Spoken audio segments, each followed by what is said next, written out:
Today, the Association of Resident Doctors in the Federal Capital Territory commenced a 3-day warning strike over unpaid salaries, allowances, and other demands. The strike has grounded activities in most government hospitals here in Abuja.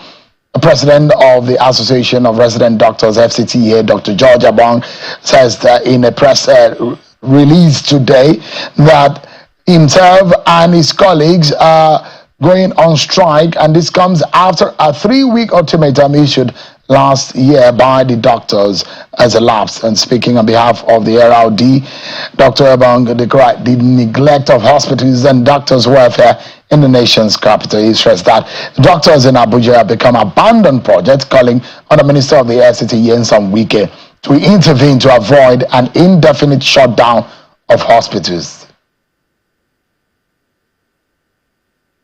The president of the Association of Resident Doctors in the FCTA, Dr. George Abang, is live with us right here in Abuja. Dr. Abang, thanks so much indeed for joining us tonight. Thank you. Good evening. Thank you for inviting us.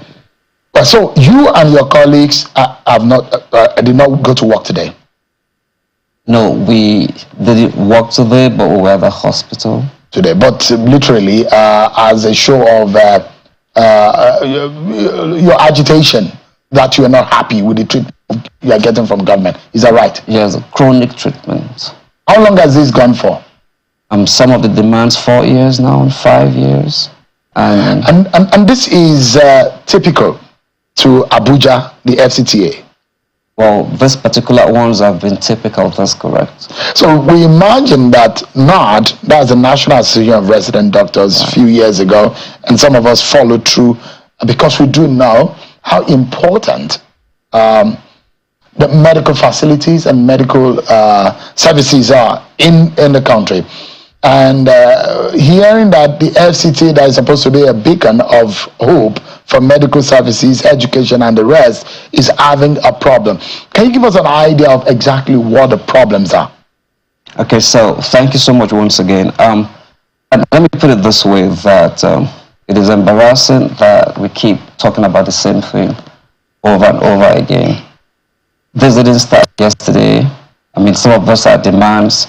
I've lingered for 4 years, 5 years, 3 years. We have some of them, for example, we've got some of the doctors that have not been paid the 6 month salaries, and they worked for it, and they are still working. We've got some hospitals that were working, that they are not conducive environment for us to work. We have severe shortage of manpower, where you have a doctor doing the job of 5 doctors. We've got some hospitals where you don't even have equipment to do the job you should do. Some of the x-rays are not working. But then we have some demands as well, where we have doctors who are being owed their medical residency training fund. And this is a national act. This money is meant for them to go for the exams. You know, we doctors, we live with exams. We write exams all the time for updates, I mean, for progress. And then it's not been paid for last year, and this is another year. And each time we talk to them about these things, and it's the same thing. We're looking into it, we try to fix it, and nothing has been done. Then the hazard allowance as well. Since 2021, we've not been paid the hazard allowance. Got accumulated for a long time. And we talk to them about this, and they tell us that in the budget. And it is so sad that every other center has gotten this allowance paid, aside from we in FCTA. We've got doctors who wrote their exams, passed for the past 5 years, should be consultants by now, and they've not been made consultants. Their files are not even nowhere to be found. And so we have all this agitation, we have the skipping arrears, we have the accoutrement allowance. We have a lot of problems we're facing. Some of them we even try to ignore, but right now we are actually at a breaking point. And if we continue to keep quiet, the medical system in Abuja is going to be totally forgotten. All right, for our viewers to understand, so resident doctors are those doctors in training to become consultants getting almost to the peak of their career. Residency sometimes take between 3 to 7 years to completion, and over time it looks you can only do your residency in approved medical facilities in the country. It then means that these are probably one of the most senior doctors, because they are almost getting there in the eve of being a full specialist, being called full consultants or specialists in their area of specialization. So they are specialists in training. They are perhaps one of those the consultants rely on. So there are a very huge gap between the doctors in the general practice and the consultants. So that is how important they are. Sometimes they are the ones that you see before you can see the consultant. So when they get on strike, there is a major collapse of the medical services in the country. It means that if you go to some departments in the hospitals, these are the guys that you meet, other than the doctors that you meet right when you get into hospital, that take your vitals and all that. These are your specialists who are in training. Am I right? That's very correct. Let me just put it this way, that we're the foot soldiers. Who gets the job done? The foot soldiers. That's sometimes correct. You spend more hours on the job. Not sometimes, every time. And that's why hazard allowances, keeping our allowances, all of these are important. They're very important because we use those allowances to train ourselves, and then we've been owed. Give us an understanding. How many hospitals are we talking about in Abuja? We're talking about Asokoro? 14. 14 hospitals. There's 3 hospitals that we have primary health care as well. That's correct. And your members in these hospitals are numbering up to? Close to 400. 400. About 400 of you correct. In about 14 hospitals. These are general hospitals, the specialist hospital generally. Yeah, we're talking about Asokoro, Maitama, Zuba, Karo, Abaji, Nyanya. What is the danger if I go to the hospital, and some of these hospitals, and I don't see a resident doctors? What danger am I likely to enter into? Well, that means that nobody is there to take care of you. And just imagine being rushed into the hospital and then there's no one to take care of you, to attend to you at the spot. That's a big danger, because what happens is that the first few minutes is very crucial to save the patient.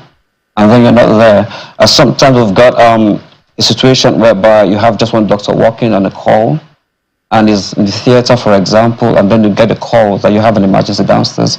You can't live there and go down. So we have those issues that are actually bedeviling us.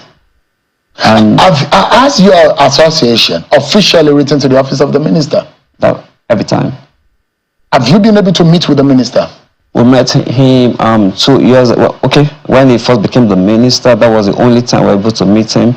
But we've met with everyone that works under him. We've sent him a series of letters, and I'm sure he's aware. I want to believe there should be someone who who superintend on medical services in the FCT. That's correct. And this is the secretary. Have the secretary, and to be very sincere with you, she has been doing a very good job.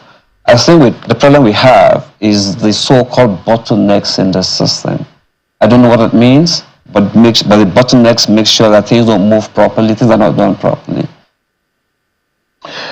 So, in this sense, when you first and foremost gave an ultimatum, you gave a 3-week warning strike last year. We gave a 3 weeks ultimatum, and then during that time we're having dialogue with the management, and they pleaded for 2 more weeks. So that was 5 weeks. At the lapse yesterday, we had our Congress, and when nothing was done, the Congress said, okay, I think we've taken enough of this. Let's create an awareness. And that's what we're doing right now. Did you officially write for the 3-day warning strike? That's correct, we did. And they all have the letters, all of them. So, we have some pictures of today, and we are monitoring at Channels Television what is happening in the hospital. Because we saw the minister, he began about a 7-day or so commissioning of projects, and we imagine that this is also important. This is some pictures as of this evening coming from some of these hospitals, from Wuse to Asokoro, that we are able to capture.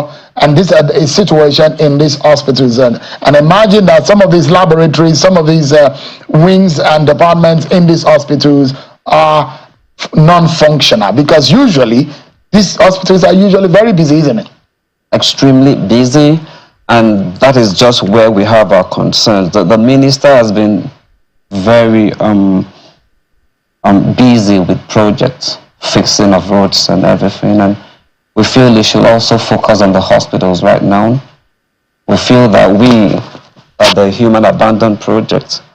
No matter how many things it does by fixing of roads and bridges, the hospitals are the very first point of renovation and rehabilitation. The hospitals they are hallowed ground. You cannot neglect them. Abuja hospitals are in bad shape. Is that what you're saying? Abuja hospital can be better. That's what I'm saying. What are the problems that you see? I mean, I imagine that you've practiced outside of Abuja. Have you practiced out in Lagos?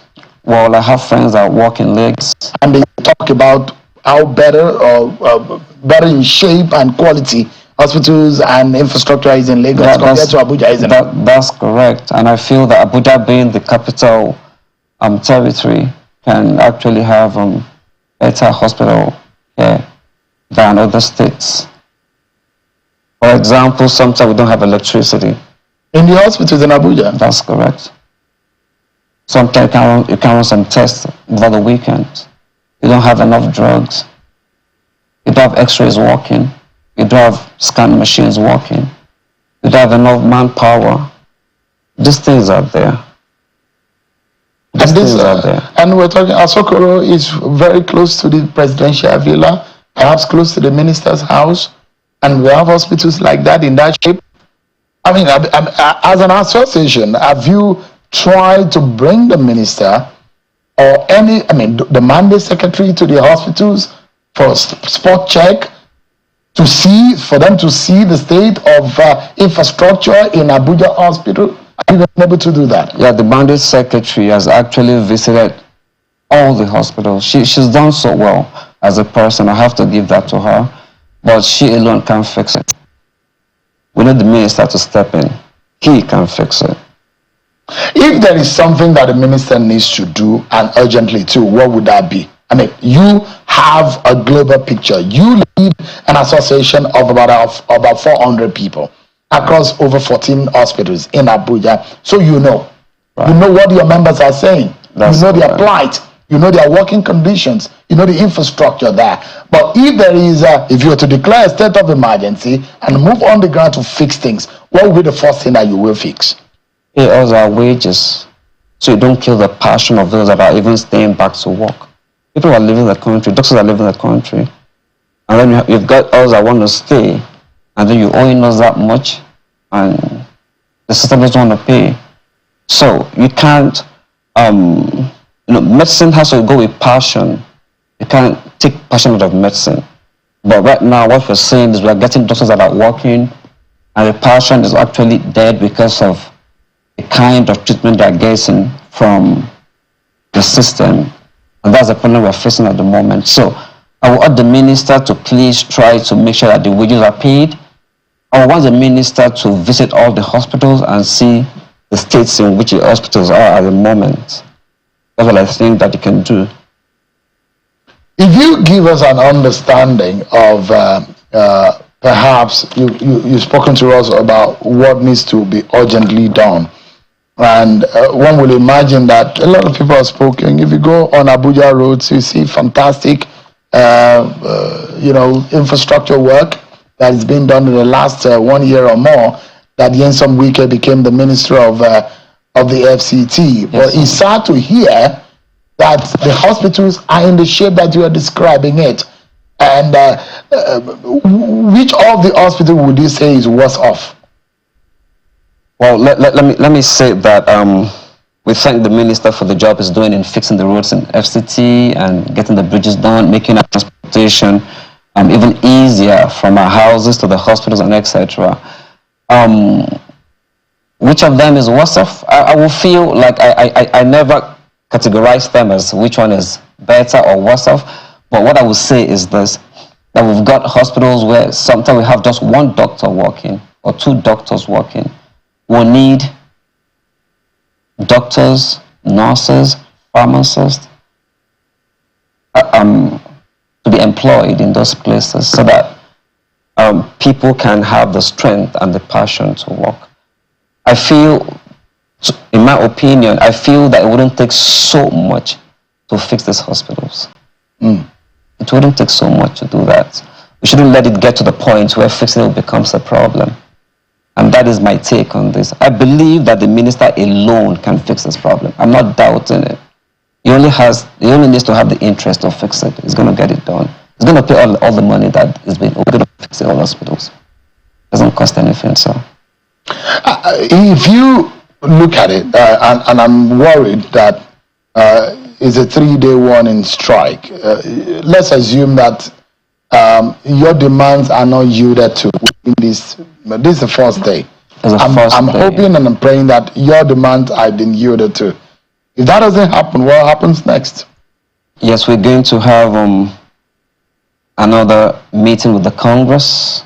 We're going to reassess the situation on ground and hopefully reassess if there have been any communication between us and the management and what has been done. And if the Congress feels that nothing has been done based on the facts on the ground, then the Congress will not have a choice than to ask that we'll go on a timeless shutdown. And that is what is going to happen. But I hope it doesn't happen where we have to go on an indefinite strike. What are the dangers in going on an indefinite strike? That wouldn't serve the community well. That wouldn't serve us well as well. Because we're closer to our patients. We know them. We know where they live. And so imagine them calling us, coming to the hospitals, and then we're not there to receive. But we don't want that to happen. But if these demands are not met, it's sure going to happen. I mean, there are fear of those who cannot pay as much, who cannot pay out of pocket. And there are those who criticize that insurance or medical health insurance, they don't still believe it because we have the registration or the inclusion into the insurance scheme for medical services in the country is still not very reasonable and appreciable. And there are those who believe that some of your colleagues are also doing private jobs, and the fear that the passion to do government job has reduced. Is this what is causing it? That most of your colleagues have, and I'm not sure it's a crime to work in the government hospital and also have private practice. Is it a crime though? No, it's not. So is that the reason, because of the treatment that you get in the government hospitals, that make people look away and work better in the private sector? I think the thing about the private sector, the private sector happens to be an alternative to the government hospitals. So the thing about the private sector is that things get done faster and you can see the result almost as soon as possible. You don't have those in the government hospitals because of all the things I just listed earlier. We have severe shortage of manpower. So how do you get things done faster? How do you get results run? How do you get your results after the test are run? All those things are very important, and people want to go to a place where they can see a doctor in the first 3 to 5 minutes, have their discussion with their doctors, get their test run, get that result ready in 1 hour, and they're gone. But in the government hospitals, you're talking about sometimes you can wait to see a doctor 2 hours if not seen one, because it's busy somewhere else, seeing some patient at the same time. So these are the things that we feel needs to be checked so that we can have a better health care, not just for the population, but also for ourselves. And that I feel, like I said the other time, that the minister can get this done. So what is the role of the Minister of Health in these? Because you are talking about FCT-owned hospitals, not the national. No, not the national. The federal government-owned hospital. Is there any intervention whatsoever that you think that the Minister of Health could do?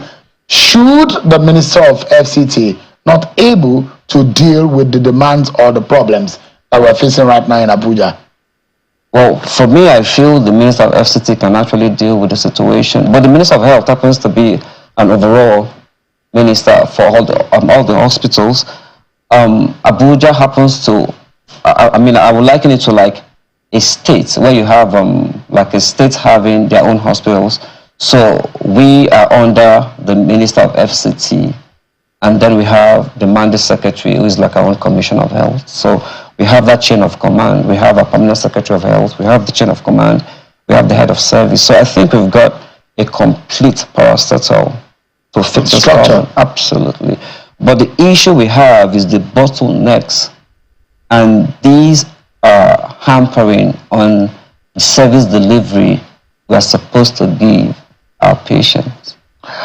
The talks about when you get to the hospitals here in some of the government-owned hospitals, especially the one owned by the FCT, that even syringe, gloves for which doctors are going to treat you, you'll be asked to go and purchase it at the pharmacy before you get treatment. How did things get so bad to that extent? I'll just put it this way, that I feel that we don't prioritize health care system. That's the problem. Someone is on an emergency and is rushed to the hospital, and the doctor says, look, unfortunately, I don't have gloves here to treat you. Let the family members go and purchase gloves for me to be able to attend to you. There are syringes for you to take injection. And they say, look, we need to give you an injection on emergency, but we don't have syringes. Go to the pharmacy and purchase. People complain, it's that bad. And people are saying it. Yeah, how did you get here? Yeah, because we never prioritize health. And health care is a matter of national security. You can't throw it away. People come around, the doctor doesn't have what he needs to work with.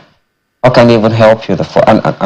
And then people expect us to do a lot of miracles. But we don't have those things to work with. How are you going to help them? And your colleagues are always in the line of danger, contracting and falling sick because we have colleagues that die out of exhaustion. That's correct. We have them. I mean, they are friends who buried them, and they're still being owed the hazard allowance. They're being owed the skipping allowance. They've been owed their accoutrement allowance. So how are they going to enjoy it? So want them now while we're still alive. On a final note, Dr. Abang, to go forward, I mean, not only in the FCT, because the sad stories, and I hate to regurgitate some of the stories that a lot of people have faced, and I have a personal experience, how a loved one will get to the hospital and died just because our hospitals cannot provide them with basics. And before you look, the person is dead because you rushed someone to the hospital and they couldn't get the attention they needed. I've had a personal experience. So if I go to that end, I get emotional about it, and I know how things have gotten so bad. Some of us may not be able to forgive the system because we've loved ones. Those who should have provided for us growing up died because they couldn't be provided for at the moment of emergency. Sad stories that we've had. Failure of the past of leadership over the years in this country. No apologies for those who have corrupted the monies that are meant for our health sector. Instead, a lot of people have died. If there's supposed to be a revolution within the health sector, how do you think this will begin? Well, if we are ready to fix the healthcare system in this country, I would think that every government official must use the government hospitals. Let's start with that first. I would like to see the minister use Wuse General Hospital. I would like to see the Senate President use Maitama General Hospital. I would like to see the Speaker use Yanya General Hospital. Then we can start to fix the system. If they don't use it, then we can't fix it. I'm sorry, but that's the truth. I hope we get there. Well, thank you so much. George Abang is the president of the Association of Resident Doctors in the FCT. Thank you so much. And I wish you and your colleagues the best. I'm hoping that Minister Nyesom Wike, the Mandate Secretary, and everyone involved in the FCT about the strike of the resident doctors do something urgently for the interest of the people of Abuja. Thank you so much indeed.